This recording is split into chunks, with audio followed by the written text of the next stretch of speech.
Samia Buana, Samia Buana. Este é um programa feito pra você. Samia Buana, Samia Buana.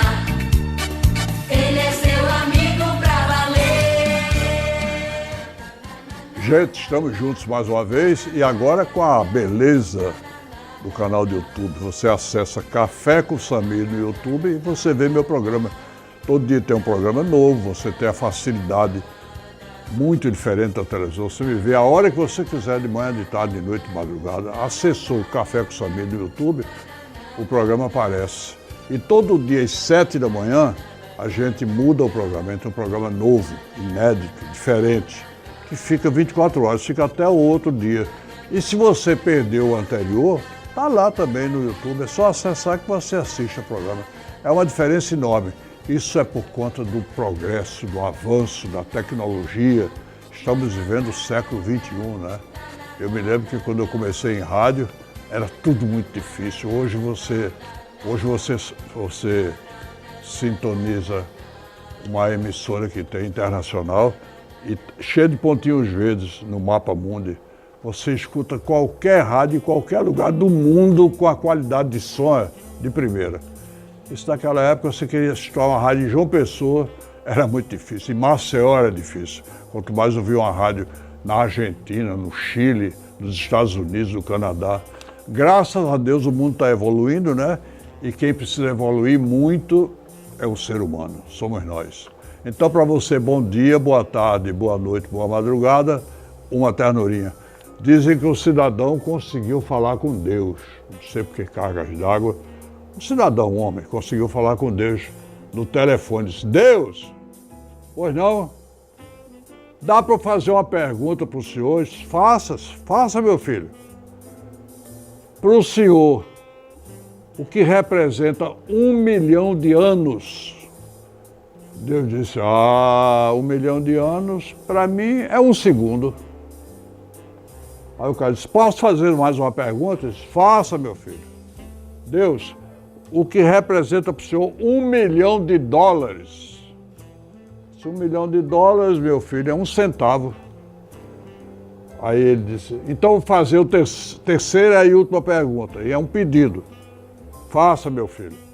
Me arranje 1 centavo? Ele disse: pois não, arranjo. Espere só 1 segundo. 1 milhão de anos, aí ele receberia 1 milhão de dólares. Eu estou recebendo hoje, todo dia nesse programa, tem gente que tem o que dizer. E a gente escutando tem o que aprender. Estou recebendo hoje aqui a pedagoga Deise Rodrigues. Olhem como ela é bonita. Se fosse naquele tempo que faziam música, que o aluno se apaixonava pela professora, ela seria uma grande candidata a novas músicas, né? Boa tarde, Deise. Boa tarde, Samir. Boa tarde a todos que estão assistindo. Você se dedica a Craseado Educação. Isso. Hoje eu tenho formação em gestão, né, de recursos humanos, em pedagogia. Estou concluindo também um mestrado em educação e hoje coordeno um projeto chamado Projeto Ubuntu, que a gente cria mecanismos para combater o racismo na sociedade. Muito bem. Racismo na sociedade. Por exemplo, nós tivemos agora o 1º de maio e não foi dia para negro comemorar não é, Deise? É o dia 13. Aliás, o 13 de maio. Isso, o dia 13 de maio. Eu confundi. 1º de maio foi o dia do trabalho, a data da libertação dos escravos. Isso, o dia 13 de maio, né, da nossa história, é o dia da Lei Áurea. Lei Áurea, né? Assinada pela Princesa Isabel. Pela né? Princesa Isabel. Ela assinou de caneta ou de lápis de grafite, depois apagou? Olha, provavelmente foi de lápis de grafite. Eu acho que ela depois apagou. Isso. Porque, vamos falar a verdade, vamos deixar essas frescuras todas de lado, isso não é palavra não, frescura. Que tem racismo, tem no Brasil. E não, muito. Não tem. E o nosso racismo, ele tem uma característica, né? Ele é velado. Sabe o que é velado? Não é com vela, não. Porque aqui também a gente aproveita e ensina português, né? Ótimo, ótimo. É aquela coisa escondida, disfarçada. Isso. Assim, meia de lado, assim, para ninguém notar. é um racismo velado. A pessoa é racista, mas não, que nada. Mas tua filha está namorando um preto que tem lá que eu conheci. O quê? Já mudou. Isso. E a gente tem muito depoimentos com esse exemplo que você deu, né, de pais dizerem, mas eu não criei minha filha para namorar com um homem negro. Né? A gente tem, não é uma coisa, a gente pensa assim, meu Deus, isso deve ser algo muito antigo, não. Como se o negro não fosse filho de Deus. Isso, e como se fosse diferente, como se fosse inferior, né? Porque o desgraçado, racismo, ele tem essa base, né? Por que é que o negro hoje ainda é atrasado, ainda é pobre, muito pobre, e ainda é muito perseguido? Quantos negros famosos você conhece? Quando a gente pergunta, diz lá, Pelé. Porque tem poucos exemplos. Pelé é o que se destacou mais. Por quê? Porque o negro é sempre da sociedade mais pobre, sem acesso, sem oportunidades, né? E aí ele se torna uma raça, entre aspas, como se fosse inferior. Não é por aí, Deise? Exatamente. Agora eu falei muito, eu deixa eu falar. O racismo, ele tem essa base, né? Primeiro ele acredita na existência de raças humanas. Raças humanas. Né? E depois ele acredita que por existir raças humanas, existe uma raça superior e uma raça inferior. Inferior seria a negra. Exatamente. E os países negros, mais negros, os da África, por exemplo, são os mais atrasados do mundo, infelizmente. E é isso que mantém essa miséria, essa desgraça contra os negros, não é, Deise? E por que eles são atrasados, né? Porque o continente africano hoje tem 56 países e enfrenta muita miséria, muita fome, muita guerra civil. Já viu aquele comercial, Rodum, levanta-se, né? Isso, então... Você vê ali os bichinhos magrinhos, só tem a pele e osso, pobrezinho. Isso. Não tem assistência médica, não tem alimentação. Olha, é uma tristeza. A gente tem que tirar os negros dessa situação, porque eles são nossos irmãos. Com certeza. Eu estou te interrompendo porque eu fico doido para falar esse assunto. Mas é porque o que é que a gente pensa, né? Na nossa história da humanidade, o continente africano, ele é o que começa toda a nossa evolução. Mas o que é que acontece? Primeiro, os europeus chegam, fazem dos africanos escravos.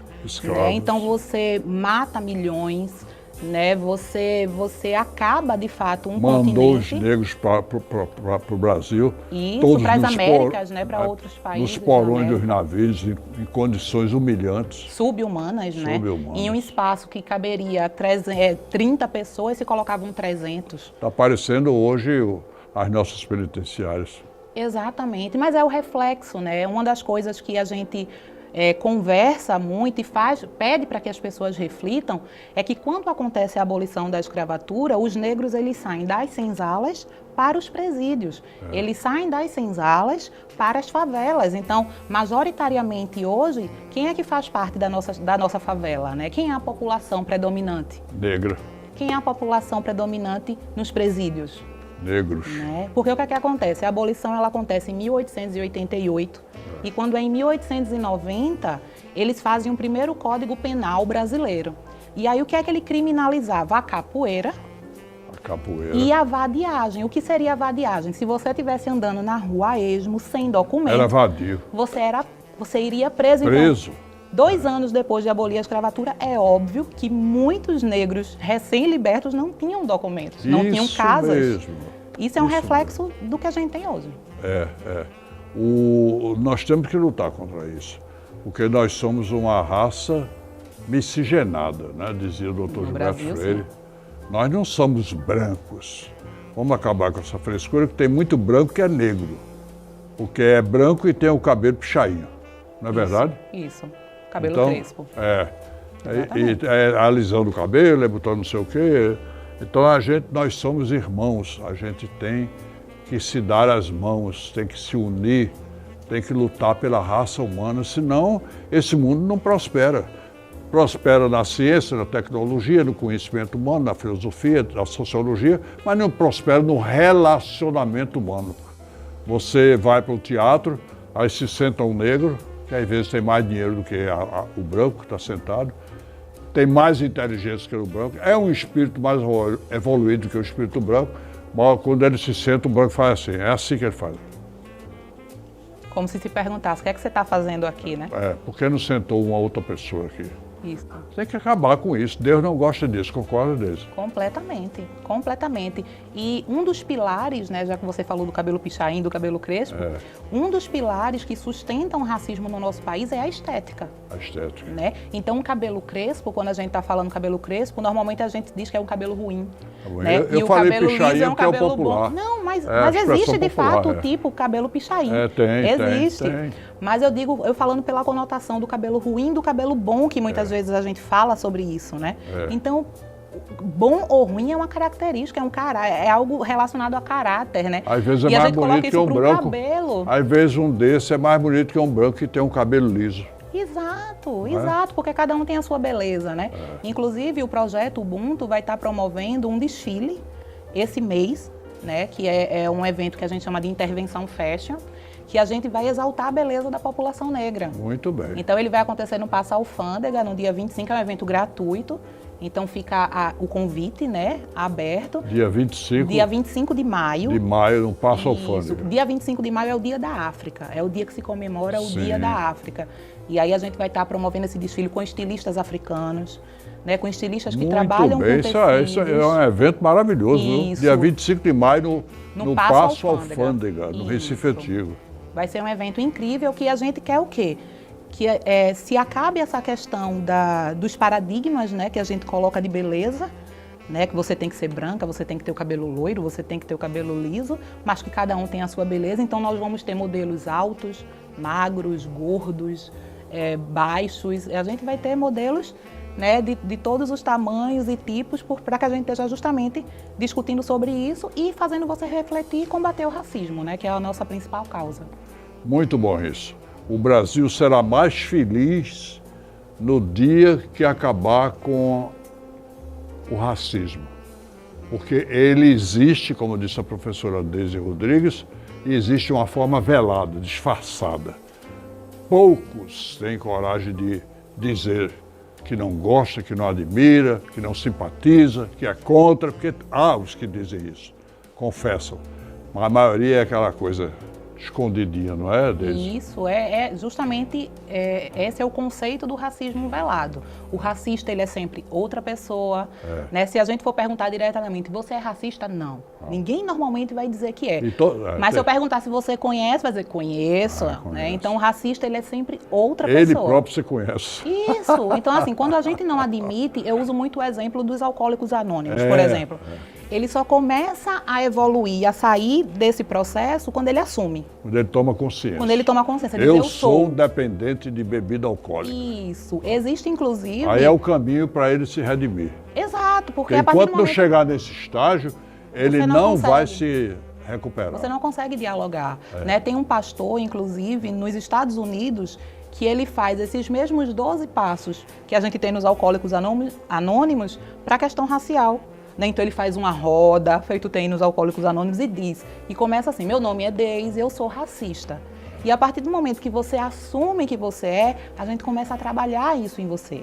Mas quando você não assume, fica difícil, porque você está se negando o tempo inteiro, Aqui tinha um famoso comunicador de rádio de Pernambuco, eu não vou dizer o nome em respeito à memória dele e à família, que ele chegou numa situação financeiramente confortável,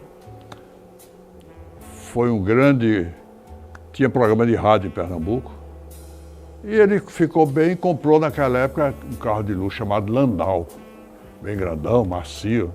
Aí ele vem passando ali em Salgadinho, o comando para, documentos, por favor. Ele entregou os documentos, sua carteira de motorista. Ele deu, o cara disse, como é o nome do seu patrão, o dono do carro? O carro é meu, o senhor é dono desse carro?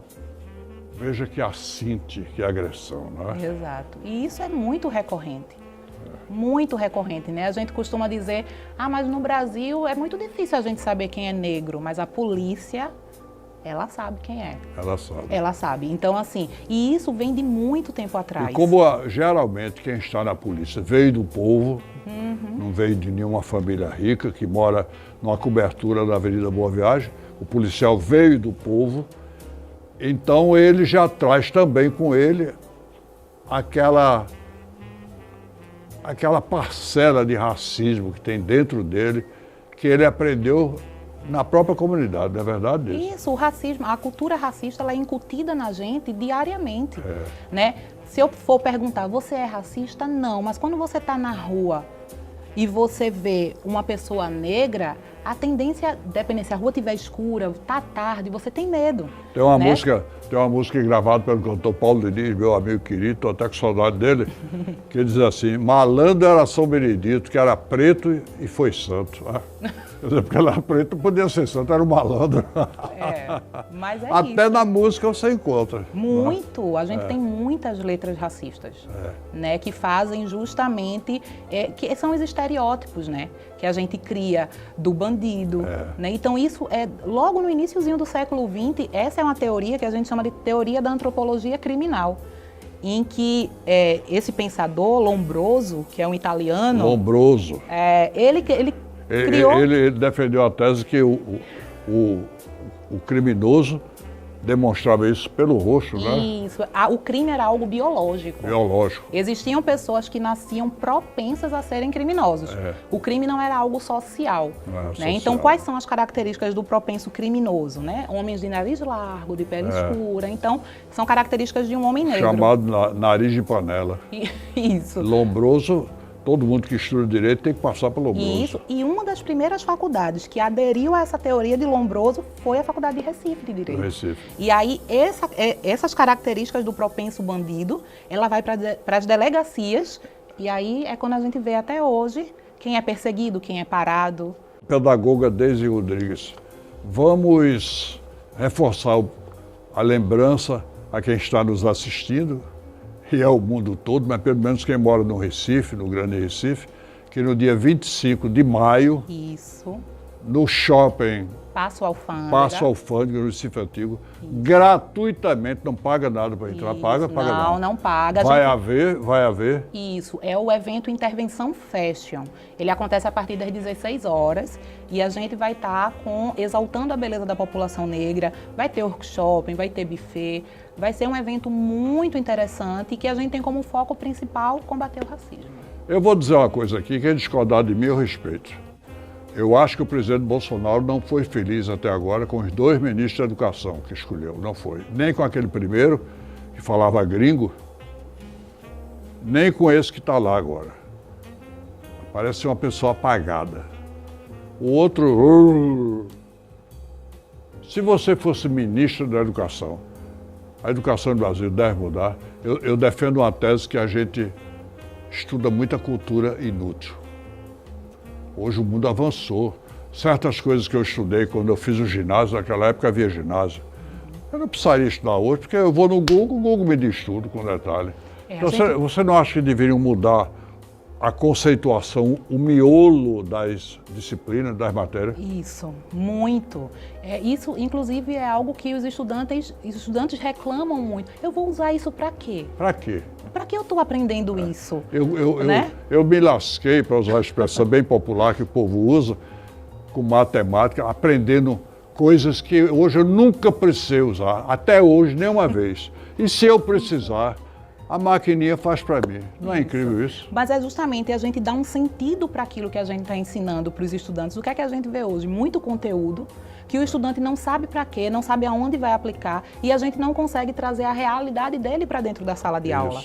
Então hoje a gente tem algumas teorias que as escolas está em passos lentos, mas já estão aderindo, que é a metodologia ativa, que é você colocar o estudante como centro do seu estudo. Ele ser responsável pelo próprio processo dele de aprendizagem. Ele tem que aprender o que ele vai precisar utilizar no seu dia a dia. Isso, e o professor ele é um mediador. Ele vai te guiar, porque é como você falou, qualquer informação que eu quero hoje, eu vou no Google e ela está. Se é da melhor forma ou se não é a informação, está ali. E o professor ele está justamente para fazer essa mediação. Eu acho que a matéria mais que deveria ser mais ensinada e exigida do aluno era português. Porque o povo não sabe falar o próprio idioma.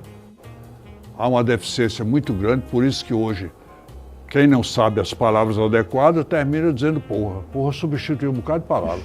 Ninguém diz mais. Eu fui na casa de Deise e fui muito bem recepcionado. Foi uma festa extraordinária, maravilhosa, alegre. Você foi na casa da professora Deise, foi uma festa da porra. verdade. Quem não tem conhecimento do idioma, o verdade. idioma empobreceu na cabeça das pessoas. É verdade. Erros de concordância, repórteres de televisão dão erros de concordância, muita gente confunde maioria com eles, não é? É uma vergonha isso. Português, sim, devia se exigir.